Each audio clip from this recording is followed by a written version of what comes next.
Tai sveiki, šiandien truputėlį norėsiu papasakoti jums apie pirmasias Nintendo konsolės, kurios buvo sukurtos šitos kompanijos. Kaip tik matote mano turimą Nintendo Color TV Game dėžutę, tai vat apie šitą seriją Color TV Game šiandien ir pakalbėsime. Tai pati Nintendo kompanija susikūrė 1889 m. rugsėjo 23 d., kai Fusajiro Yamauchi įsteigė įmonę. Ji iš pradžių vadinosi Nintendo Kopai, ji buvo įkurta Kyote ir gamino Hanafudos žaidimo kortas. Žodis Nintendo reiškia patikėk sėkmę dangui. Iš pradžių pats kūrėjas piešė ranką kortas ir plečiantis verslui samdė padėjėjus.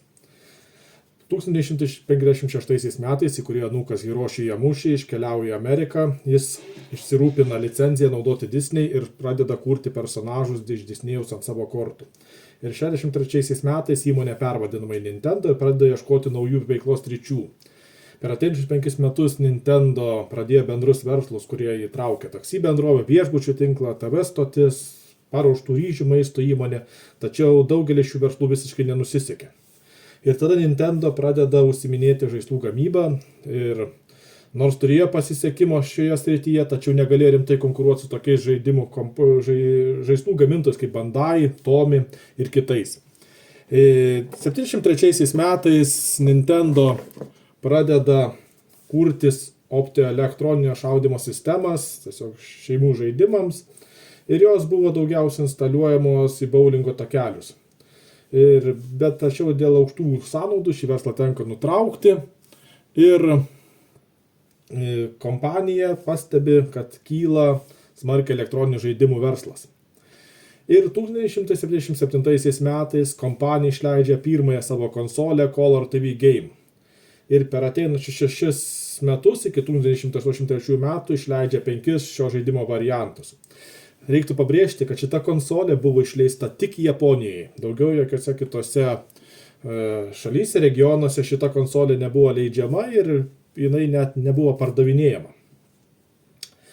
Tai vat, pati pirmoji konsolė vadinosi Color TV Game 6, ji buvo išleista 77 metų birželio 1 dieną ir buvo parduodama už 9800 jenų, žymiai mažesnė kaina nei kitų kompanijų, gamintojų.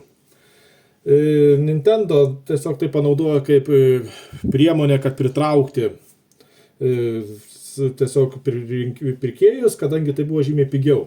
Ir šitas žaidimas turėjo integruotus 6 Pong tipo variantus, papildomus dar pasirinkimus, kaip rakečių pridėjimas, rakečių dydžio sumažinimas, papildomi skydai ekrane, buvo galėjama maitinamas iš baterijų arba atskirai parduodavo adapterio. Ir išleista buvo keletas patobulintų variantų, jos buvo riboto leidimo su kreminės spalvos išorė, buvo specialūs reklamuojant greito paruošimo makaronus išleistos būtent kompanijai skirtos konsolės. Tai praeina viena savaitė ir po savaitės birželio 8 Nintendo išleidžia antrąją tipo konsolę, būtent Color TV Game, kurios dėžutę čia vat ir matėte. Ir šita konsolė kainuoja iš pradžių net 15 000 jenų. Tai yra keletą kartų brangiau nei buvo pirmoji žaidimo konsolė. Ir iš esmės šita konsolė buvo patobulinta tiesiog pirmosios konsolės variantas. Patobulinta tuo, kad turėjo jau 15 Pong tipo žaidimų variacijų, turėjo nuimamus valdiklius iš konsolės. Pasižymėjo to, kad turėjo būtent rausvai oranžinį korpusą ir šita konsolė buvo ko gero bene labiausiai paplitusi. Trečioji konsolė buvo Color TV Game Racing 112, išleista 78 metais. Ji buvo žymiai didesnė už pirmasias dvi, kainavo iš pradžio 18 000 jenų, greitai buvo sumažinta kaina iki 12 000 jenų, galų gale dar mažinta iki 5 000 jenų, kad ją būtent paskatintų pirkti. Ir tai jau buvo ne Pong tipo konsolė, o lenktyninis žaidimas, kuris turėjo valdiklį vairą ir turėjo netgi 112 įvairių savo žaidimo variacijų. Taip, toliau 79 metais išleidžiama 4 Color TV Game Block Kazuhi sistema. Tiesiog apimdavo 6 breakout arkadinio tipo žaidimo variantus, kurį buvo Amerika išleidusi Atari kompanija. Na ir paskutinė šios serijos konsolė Color Computer TV Game išleista 800 metais, tačiau konsolių populiarumas jau smarkiai mažėjo, Computer TV Game buvo šis gaminamas labai ribotais kiekiais ir šiuo metu jis yra labai retas. Ir konsolė buvo Computer Otelo tipo žaidimas. Ir visa Color TV Game serija buvo nutraukta gaminti 83 metais. Tačiau Nintendo per šitus 6 metus pardavė po 1 milijoną Color TV Game 6, Color TV Game 15 vienetų, po 500 000 Racing 112 Block Azuchi versijų. Ir būtent šitų konsolių sėkmė paskatino Nintendo toliau siekti žaidimo rinkos ir davė pradžią sukurti Nintendo Family Computer, žinoma kaip Famiconą, ir Nintendo Entertainment System, žinoma kaip NES. Tai va tokia trumpa istorija. Tai va šitą pačią konsolę įsigijau tiesiai iš Japonijos. Lietuvoje pirkti neteko, aplinkinėse aukcionos irgi neteko rasti. Parduodama praktiškai tik japonai, ją per eBay sistemą. Restauruotos, patikrintos konsolės gana brangios, prasideda kainos 150 eurų ir daugiau pradinės. Šitą konsolę pirkau kaip netestuotą, neveikiančią, man su visais atsiuntimo kastais, mokesčiais jinai kainavo 100 eurų. Na, jau aš ją patikrinau, iš tiesų konsolė puikiai veikianti. Tai vienintelis dalykas, ką teko padaryti, tai pakeisti kištuką iš japoninio standarto mūsų europinį, kad galėtume prijungti prie eilinio mūsų paprasto televizoriaus. Taip pat yra maža problemytė su slideriu, kuris ne visai kontaktuoja, tai pabandysim šiek tiek išvalyti jį, atidaryti. Na ir jeigu dar pavyks, pažiūrėsim, kaip šiandien yra su transliavimo plokšte, gal pavyks šiek tiek pareguliuoti vaizdą. Vaizdas yra, garsas yra, šiek tiek yra vaizdas paplaukęs. Na, aišku, sistema tai yra japoninė NTSC sistema, Nepal sistema, bet televizorius puikiai pagauna tą signalą, rodo jį. Tai va, pasižiūrėsime, kas jo yra viduje truputėlį ir jeigu bus galimybė, pavyks gal sutvarkyti tą sliderį, kad jisai veiktų. Tai konsolės viršutinėje dalyje mes matome būtent sliderius, mygtukus, jungiklius, kurių pagalba perjungiami yra žaidimai. Tai slideris perjungia 15 žaidimo variacijų. Tai va, iš tiesų yra šiek tiek mažiau, nors čia turime omeny skaičiuojama kartu su variantais, kuriais perjungiami jungikliais. Taip, čia turime jungimo išjungimo mygtuką, žaidimo resetą, kuris tiesiog rezultatą nunulina, Pong kamuoliuko paleidimo mygtukas arba ugnies vadinamas. Na, šitais jungikliais tiesiog perjungiamas padidinamas raketės dydis, įjungiamos papildomos raketės, padidinamas greitis kamuoliuko, taip pat galima įjungti, išjungti papildomą sekciją ekrano centre esančią, dar papildomas tokias zonas, į kurias kamuoliukas atsimuša. Galinėje dalyje, tai mes turime, nuėmiau aš jau baterijų dangtelį, maitinamas 6 C tipo baterijomis. Čia tiesiog ant dangtelio parašyta, kaip jas pakeisti, kaip jas nuimti. Na, kadangi, kaip ir minėjau, kad konsolė sukurta tik Japonijos rinkai, visi be išimties užrašai yra tik japonų kalba. Na, serijos numeris japoniškai surašyta, žemiau matosi patentai įvairūs, kurie naudojami visą didelę gausą. Na, čia šone yra toks įspėjantis lipdukas, kuris įspėja, kad paprastam vartotojui jokių būdų negalima kišti į konsolę šiose skylėse atsuktuvų ir kažką reguliuoti. Tai greičiausiai šitoje vietoje yra transliavimo plokštės, būtent ritės su feritinėmis šerdėmis, kurių pagalba yra sureguliuojamas tinkamas signalas. Nes ir kanalo perjungimas, 1-2 kanalas. Tai dar pabandysim šiek tiek tas ritės galbūt šiek tiek pareguliuoti, gal pavyks pagauti idealų konsolėje esantį vaizdą.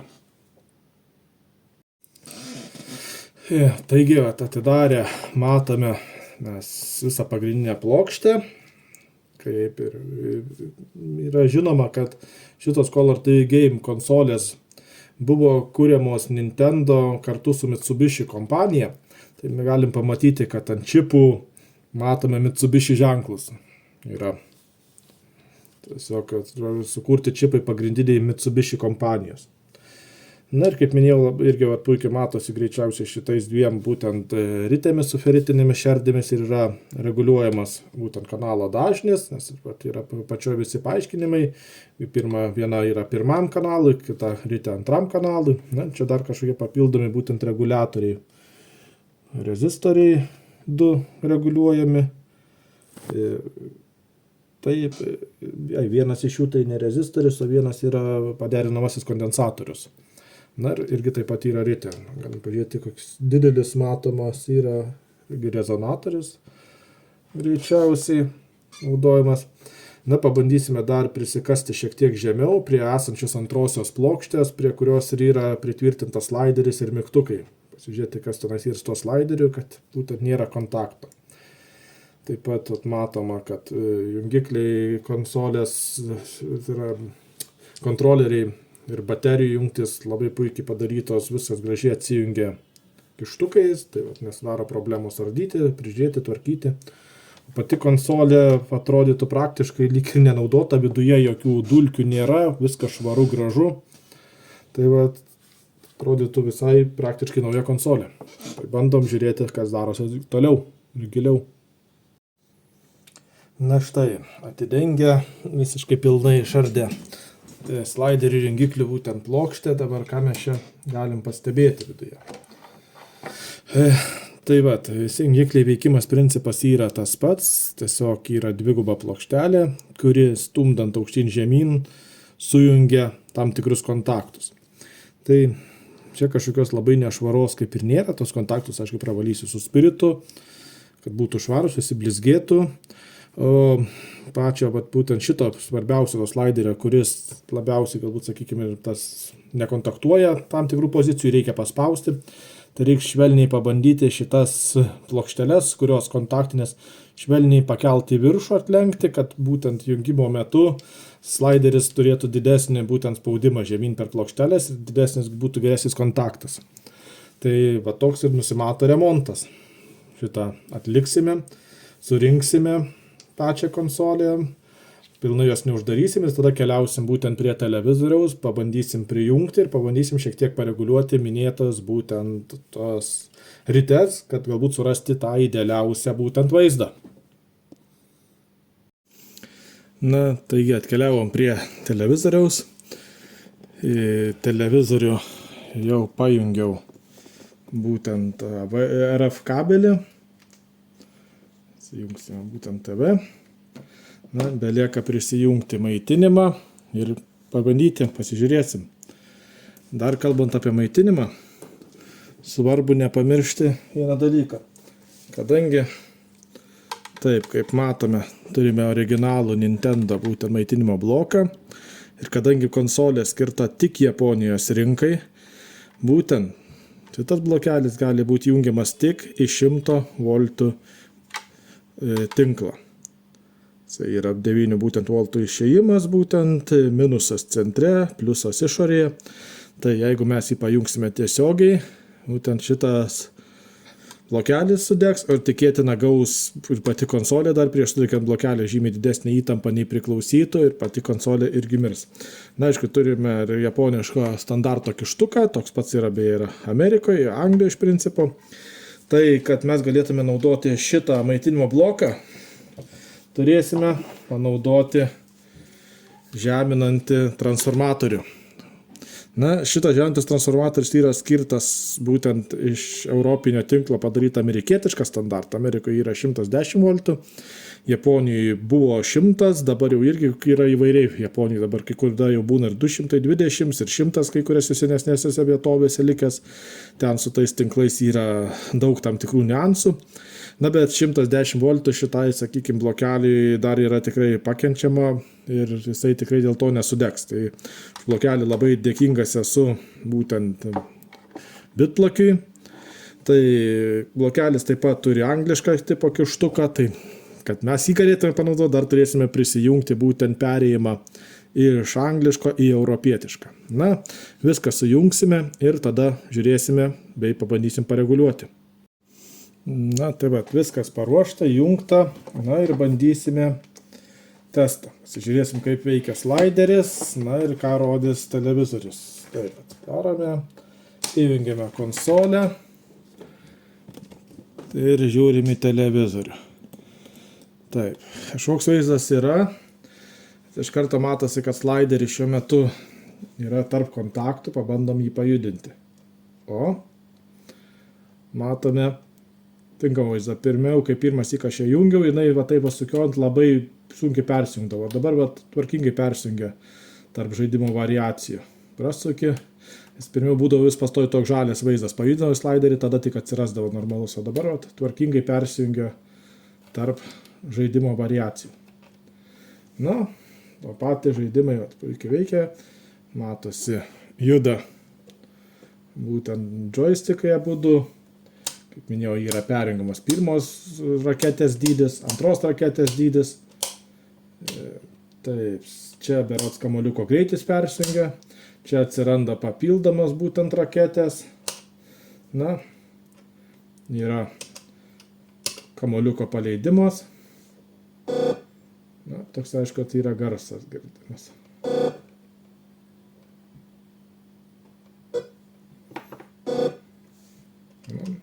Rezultato resetas. Tai va, dabar taip. Mūsų tikslas dabar bus šiek tiek pabandyti pareguliuoti vaizdą, kad nebūtų tokio išplaukimo. Tada pažiūrime, yra kanalo perjungimo jungtukas. Tai buvo iš karto irgi pagautas 2 kanalais. Antras reiškia visiškai nieko.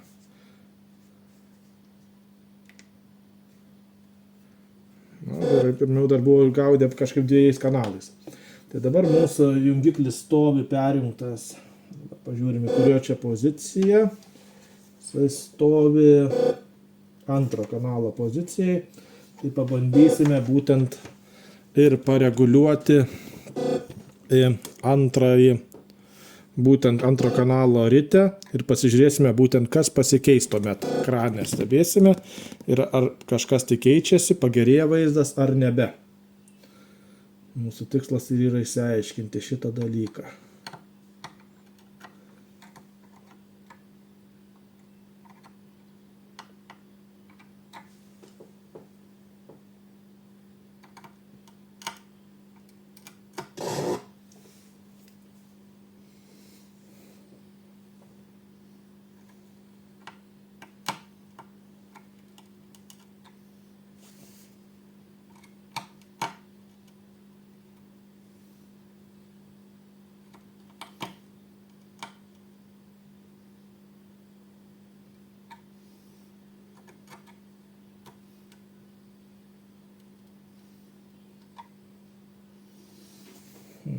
Turėsime, manau, atsinešti mažesnę atsuktuviuką. Na, pilnai to šešėliavimo išvengti nepavyksta, kad ir kiek bereguliavau, vis tiek yra šiek tiek likęs tas būtent šešėlis. Na, gal šiek tiek sumažėjo. Tai čia kas geriausias variantas yra pasiektas. Aišku, kai tokiai konsoliai, tai čia yra tikrai geras ir, manau, kokybiškas vaizdas, sakykime. Tai va, belieka konsolę tada pilnai surinkti, na ir bus tas pats galutinis testas. Na, konsolė pilnai surinkta. Ir kągi, žiūrėsime galutinį tą testą, rezultatą, ką mes turime. Tai va, konsolę įjungiame ir ekrane turime žaidimą. Galim pasirinkti skirtingą kokį variantą, variaciją žaidimo. Paleidžiam kamuoliuką.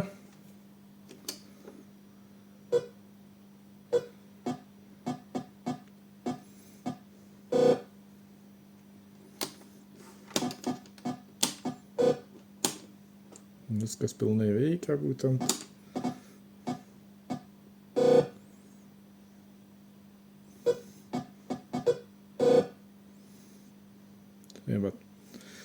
PON konsolė puikiai veikianti.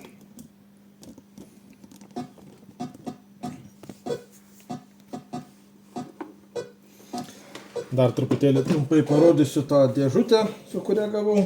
Taigi, kaip minėjau, dėžutė pilnai originaliai yra. būklė aišku jau nelabai kokia, nėra ideali jau, daug gyvenimo mačiusi dėžutė. Dėžutėje yra, aš kaip supratau, tai yra kaip ir garantinis sertifikatas įsigijimo, būtent Japonijos, pačio manualo, instrukcijos, dėja jau nebuvo pridėta. Tai va, pats manualas, instrukcija taip pat yra tik japonų kalba. Tai va tiek, tikiuosi patiko šitas video, trumpai susipažinti su pačia pirmąja Nintendo išleista žaidimų konsolė. Dėkui, kad žiūrėjote.